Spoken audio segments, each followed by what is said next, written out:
Welcome back to my spicy hut. ఈరోజు మనం బీరకాయ కోడిగుడ్డు పొడుము ఎలా చేయాలో చూద్దాము. ఈ కూర చేయటానికి మనకు కావాల్సినవి 2 బీరకాయలు, 2 కోడిగుడ్లు, 3 పచ్చిమిర్చి, 1 ఉల్లిపాయ, కొద్దిగా కరివేపాకు. అలాగే తాలింపు చేయటానికి మనకు కావాల్సినవి 1/2 టీ స్పూన్ జీలకర్ర, 1/2 టీ స్పూన్ ఆవాలు, 1 స్పూన్ పచ్చిశనగపప్పు, 1 స్పూన్ మినప్పప్పు, అలాగే 2 ఎండుమిర్చి, 2 వెల్లుల్లి గర్భాలు.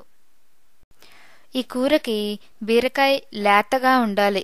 ఎంత లేతగా ఉంటే కూర అంత రుచిగా ఉంటుంది. ముదురు బీరకాయ ఈ కూరకి బాగుండదు.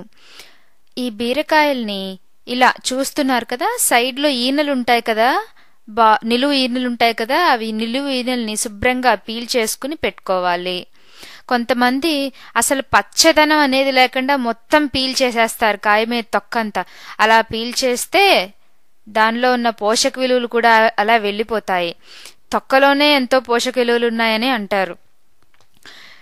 మనం ఈ కూరకి ఎలాగో లేతకాయ తీసుకుంటున్నాం కాబట్టి ఈనెలు అంతగా ముదరవు. అయినా మనం ఈనెలు మొత్తం నీట్గా పీల్ చేసుకుంటే కూర రుచిగా ఉంటుంది. గట్టిగా ఎక్కడ తగలకుండా మెత్తగా రుచిగా ఉంటుంది.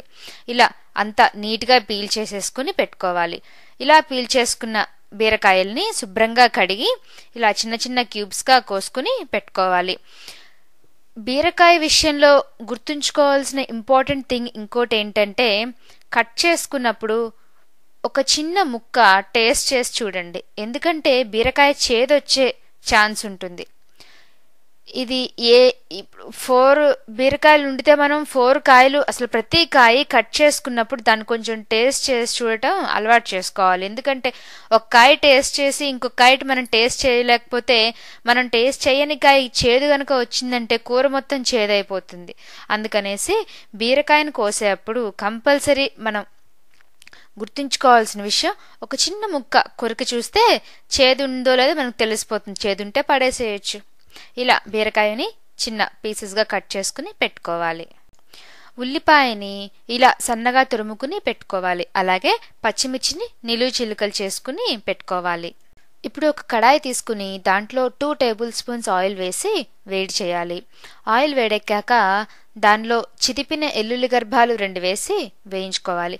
ఈ వెల్లుల్లి గర్భాలను మరీ ఎర్రగా వేగించకూడదు.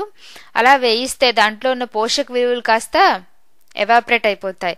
అందుకనేసి కాస్త వేగనిస్తే చాలు. అవి వేగినట్లు మనకి ఎలా తెలుస్తుందంటే వాటి చక్కని సువాసన మనకు వస్తుంది. అలా కాస్త వేగినాక ఎండుమిర్చిని ఇలా మధ్యకి తుంపి వేసి వేయించుకోవాలి. ఎండుమిర్చి వేసినాక మన మిగతా పోపు సామాను ఉన్నాయి కదా, పచ్చిశనగపప్పు, మినపప్పు, జీలకర్ర, ఆవాలు ఉన్నాయి కదా, అవి వేసి వేయించుకోవాలి. ఈ ఆవాలు చిటపట్లాడితే మన తాలింపు వేగినట్టు అర్థం. తాలింపు చేసేటప్పుడు మస్ట్ అండ్ షుడ్గా స్టవ్ సిమ్లోనే ఉండాలి. ఎందుకంటే మనకు తెలియకుండానే స్టవ్ హైలో ఉంటే తాలింపు మాడిపోతుంది, వేయంగానే మాడిపోతుంది. తాలింపు గనక మాడితే కూర చేదొచ్చే ఛాన్స్ ఉంటుంది. పప్పులు చేదొచ్చేస్తాయి తాలింపు గనక మాడితే. ఆ పప్పులు మనం కూర తింటున్నప్పుడు గనక తగిలితే చేదుగా తెలుస్తుంది. మోరోవర్ తాలింపు మాడితే కూరంతా డిఫరెంట్ స్మెల్ వచ్చేస్తుంది. అందుకనేసి తాలింపుకి ఎప్పుడు స్టవ్ సిమ్లోనే ఉండాలి.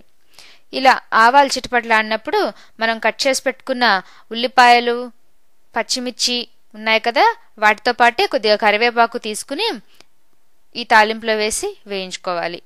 ఉల్లిపాయలు కాస్త వేగినాక, అంటే ఒక 2 నిమిషాలు స్టవ్ సిమ్లోనే ఉంది కాబట్టి 2 నిమిషాలు ఆగితే ఉల్లిపాయలు చక్కగా వేగుతాయి. ఈ ఉల్లిపాయలు వేగినాక దాంట్లో మనం కట్ చేసి పెట్టుకున్న ఈ బీరకాయ ముక్కలు ఉన్నాయి కదా, ఈ బీరకాయ ముక్కలు వేసేసి దాంట్లో తగినంత ఉప్పు, పసుపు, కారం వేసి చక్కగా కళాయి తిప్పుకుని మూత పెట్టేసి స్టవ్ని సిమ్ టు మీడియంలో పెట్టి ఉడకనివ్వాలి. లేత బీరకాయ కాబట్టి చక్కగా నీరు ఊరుతుంది. మీకు టైం ఉంటే స్టవ్ని సిమ్లోనే పెట్టచ్చు.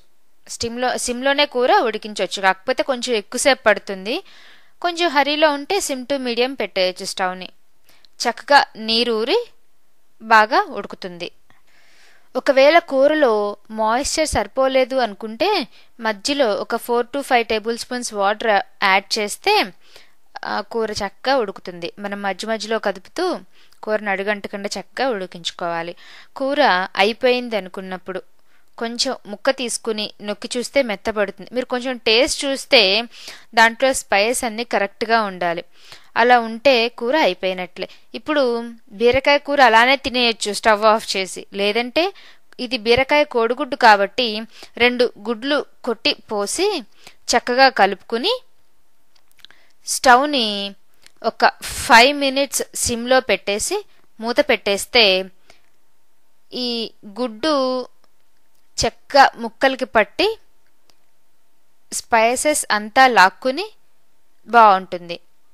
5 మినిట్స్ ఆగి ఒక్కసారి మనం కూర కతిపేసి ఒకవేళ మనకి మసాలా ఘాటు గనక మసాలా వాసన గనక ఇష్టమైతే చక్కగా ఒక 1/2 టీ స్పూన్ మసాలా పొడి జల్లుకుని ఒకసారి కదిపేసి స్టవ్ ఆఫ్ చేస్తే మన బీరకాయ కోడిగుడ్డు పొడి అయిపోయినట్లేనండి. ఈ బీరకాయ గుడ్డు కూర మామూలుగా ఎప్పుడు చేస్తామంటే బీరకాయలు ఇంట్లో తక్కువ ఉన్నాయి అంటే ఒక 2 బీరకాయలే ఉన్నాయి లేదా 1 బీరకాయే ఉంది సరిపోదు అనుకున్నప్పుడు ఇలా గుడ్డు గనక బీరకాయ కూరలో కొట్టి పోస్తే కూర కొంచెం ఒదిగిస్తుంది. ఇలా ఎక్కువ మందికి వస్తుంది. కూర కూడా చాలా టేస్టీగా ఉంటుంది.